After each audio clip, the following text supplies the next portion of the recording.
Assalamualaikum warahmatullahi wabarakatuh. Pada kesempatan kali ini saya akan mencoba membahas tugas SDN yang saya dapat, yaitu tugas tentang topologi mininet. Jadi di sini ada tugas bahwa ada topologi seperti gambar di depan. Ini ada topologi 4 buah switch yang masing-masing switch di bawahnya, di bawah switch 2, switch 3 dan switch 4 terhubung host 1, host 2 dan host 3.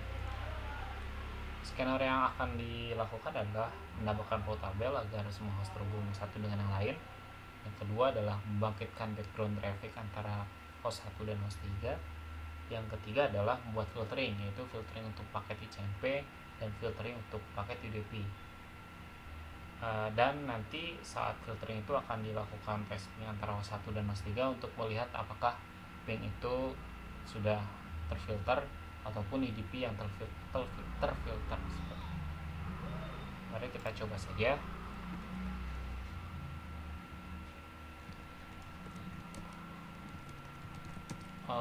Untuk tugas ini saya menggunakan Miniedit. Jadi kita akan mencoba membuka Minieditnya.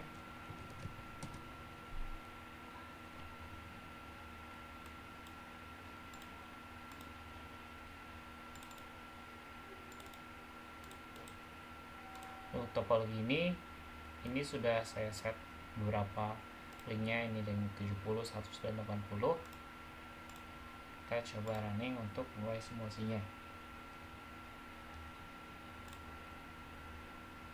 Jadi untuk semua host dapat terhubung ada beberapa cara, yaitu penyesuaian layer 1, layer 2, dan layer 3.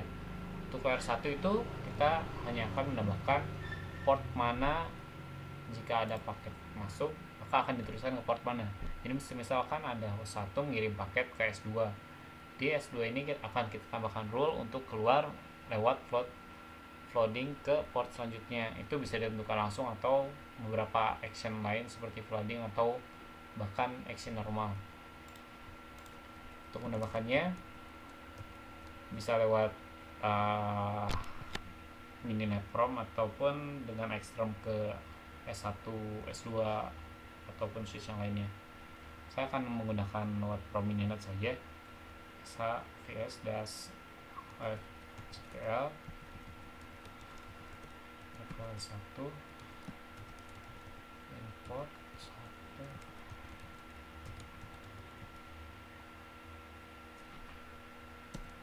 Jadi rule yang saya tambahkan ini adalah ketika paket masuk ke port 1, maka actionnya adalah flood, yaitu membanjiri ke selain port paket itu masuk.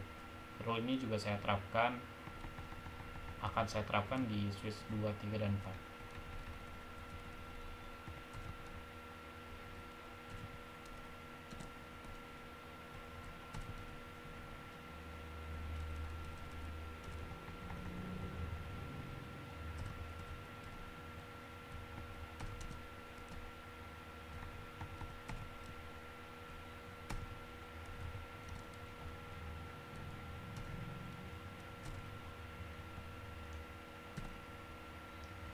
Setelah saya melakukan penambahan flow, kita coba untuk lihat salah satu rules di switchnya.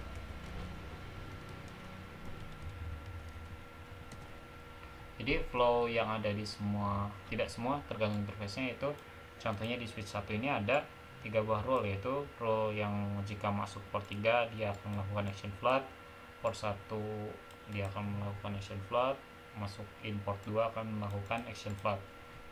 Sehingga saat testing out itu sudah bisa semuanya. Selain ini bisa juga dengan penyesuaian layer 2, yaitu dengan menentukan destination MAC address dan sort MAC address-nya, terus actionnya apa, mau itu di flooding atau keluar di output mana. Tapi di sini saya tidak akan mendemokannya karena saya coba kemarin masih gagal, sehingga saya akan langsung coba untuk mendemokan penyesuaian layer 3, yaitu penambahan role ARP dan IP. Jadi kita delete dulu semua rule yang sudah kita tambahkan tadi.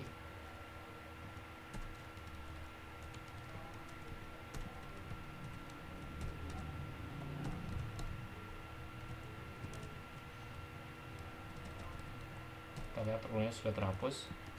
Untuk penambahan penyelesaian layer 3 ini sangat mudah, yaitu kita hanya menambahkan fungsi ARP pada masing-masing switchnya.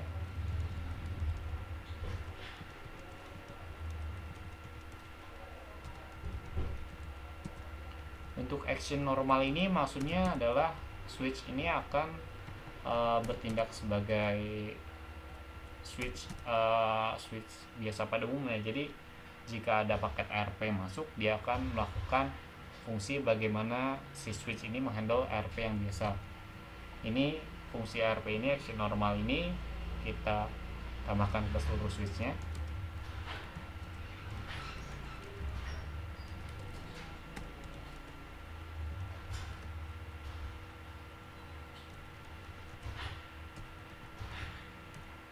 Sekarang kita akan menambahkan priority untuk penyesuaian layer 3 nya, dimana kita akan menyesuaikan IP nya, yaitu dengan komen add flow S1 priority 500. Priority 500 di sini sengaja saya set 500 karena pada soal ketiga nanti akan dilihat bahwa dengan priority yang lebih tinggi akan memblok ICMP atau UDP-nya. ETH type ini adalah 0x0800. Ini adalah ETH type untuk IP versi 4. Sebenarnya bisa untuk penulisan IP biasa saja, tapi saya akan menunjukkan perbedaannya. Jadi ini ETH type 0x0800. Langsung ke PLC.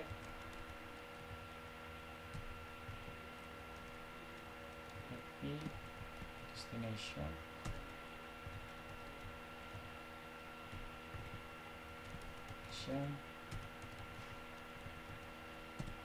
Jadi di sini switch 1 akan menghandle dengan priority 500. ETH type itu berarti IP dengan paket IP dengan sumber 10.0.0.0/24 dan destinasi 10.0.0/24 akan dilakukan action normal seperti biasa. Jadi forwarding paketnya seperti switch biasa pada umumnya.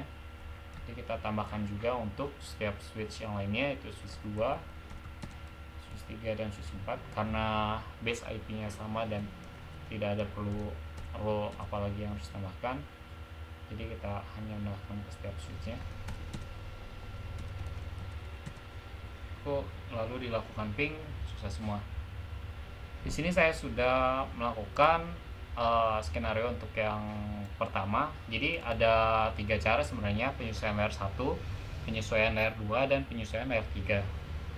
Untuk penyesuaian layer 2 ini belum saya bahas karena saya masih mengalami kendala. Kita langsung masuk ke penambahan background traffic. Untuk penambahan background traffic ini kita harus masuk ke lewat extern ke host 1 dan host 2.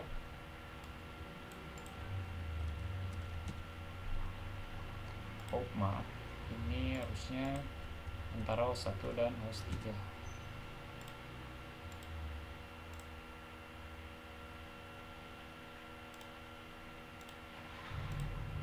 Jadi host 1 akan saya atur sebagai client dan host 3 akan saya atur sebagai server. Menggunakan iCurve untuk paket UDP sebagai server dan imprint from setiap detik. iCurve dan UDP dan client. Ini IP untuk servernya yaitu 10.0.0.3, min i nya 3, waktu untuk menjalankan simulasi min t 120 detik dengan bandwidth 80 MB.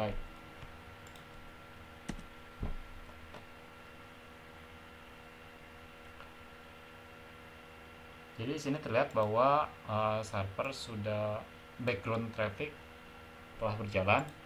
Maka jika dilakukan ping antara H1 dan H3,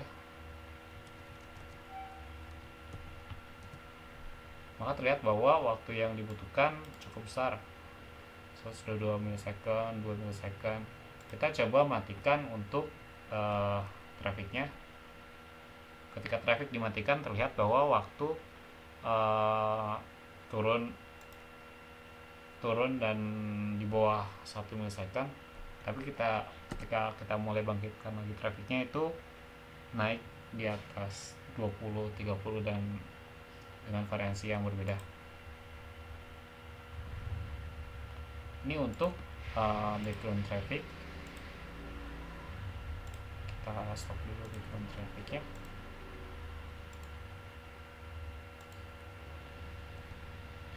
Untuk skenario yang ketiga tahap 2 adalah untuk memfilter paket ICMP dan filter paket UDP. Untuk memfilter paket UDP dan ICMP itu kita harus menambahkan rule baru. Saya akan menambahkan rule untuk pemblokiran ICMP dan UDP pada S1, sehingga saya hanya perlu modifikasi blok ICMP pada switch 1. Jadi kita delete dulu rule pada switch 1.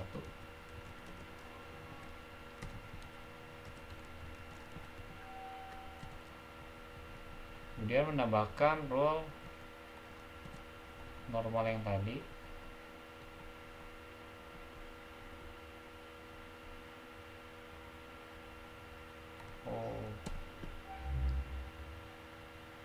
Sebenarnya tadi tidak harus di delete karena tidak ada modifikasi apapun pada rule-nya, tapi hanya untuk memperjelas saja, mungkin rule-nya ARP dan rule IP sama seperti tadi.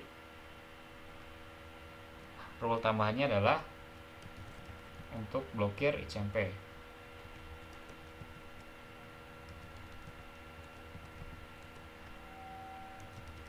Jadi priority yang di assign ke flow ini adalah CSS 600 agar priority ini lebih besar dari rule sebelumnya, yaitu rule untuk meneruskan paket dari IP jaringan 10.0.0.0.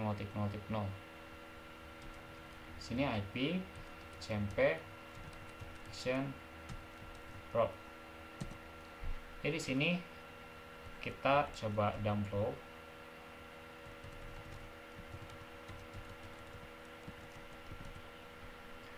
Jadi rule yang ada di sini adalah ada 3 rule. Yang pertama rule dengan priority 600, yaitu ICMP action drop. Yang kedua adalah rule untuk meneruskan paket pada layer 3 dengan priority 500. Jadi logikanya adalah rule dengan priority lebih tinggi akan dieksekusi terlebih dahulu sebelum rule yang dengan priority lebih rendah. Rule terakhir adalah rule ARP dengan action normal. Jadi setelah kita coba blok, kita akan coba ping out.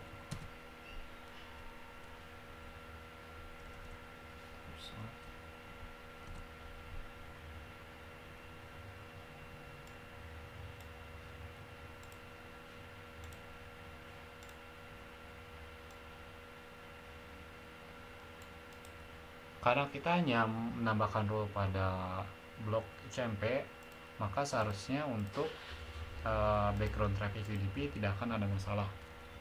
Kita coba sambil running untuk background traffic. Node 3 sebagai server dan node 1 sebagai kliennya.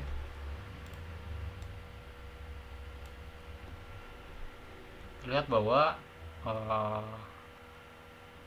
server mendapatkan traffic dari H1 saat H1 mentransfer ke H3, tapi di sini ping antara hostnya terlihat mengalami kendala karena telah kita lakukan filter pada H1.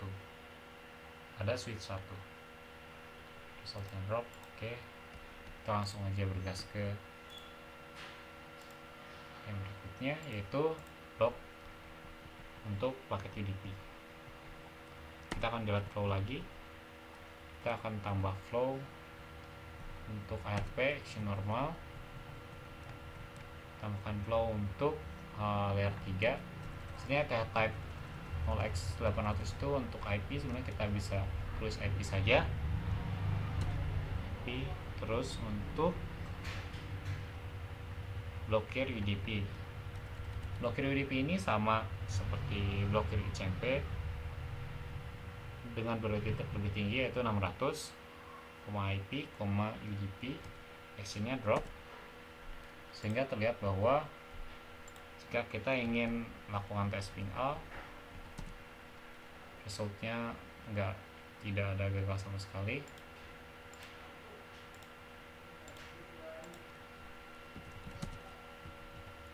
Dan saat kita coba bangkitkan traffic dari H1 ke H3, lihat bahwa H1 mengirimkan traffic tetapi tidak sampai ke servernya.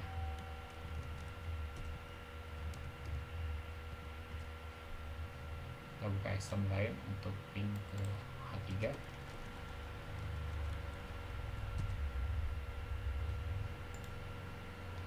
Pingnya masih berjalan walaupun dengan time yang lebih besar karena H1 masih mengirimkan traffic.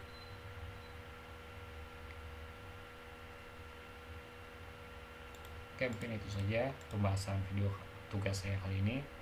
Terima kasih, semoga bermanfaat. Assalamualaikum warahmatullahi wabarakatuh.